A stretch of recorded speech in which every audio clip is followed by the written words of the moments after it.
కృష్ణుడి మాయా వంశీ ద్వారకా నగరంలో ఓ విశేషం జరిగింది. కృష్ణుడి ప్రియమైన వంశీ బాంసురి గల్లంతైంది. రాజభవనమంతా గజబిజమైంది. ఎవరు వెతికినా దాని ఆచూకీ కనబడలేదు.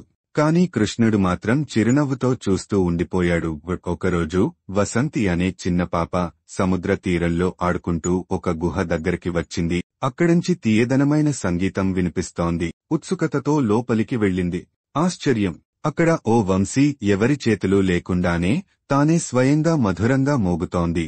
ఇప్పుడే కృష్ణుడు అక్కడ ప్రత్యక్షమయ్యాడు. ఈ వంశీ ఎవరినైనా అర్థం చేసుకోవడం లేదు. అది శుద్ధమైన హృదయం ఉన్నవారిని మాత్రమే ఎంచుకుంటుంది అన్నాడు. వసంతి కన్నీళ్లతో, నేను కేవలం ఒక మత్స్యకారుని కుమార్తె కదా, నా దగ్గరకు ఎలా వచ్చింది అని అడిగింది. కృష్ణుడు చిరునవ్వి, సంగీతానికి కులం, గౌరవం ముఖ్యం కాదు, అది ఆత్మను చూస్తుంది అన్నాడు. అప్పుడు కృష్ణుడు తన వంశీ వాయించాడు.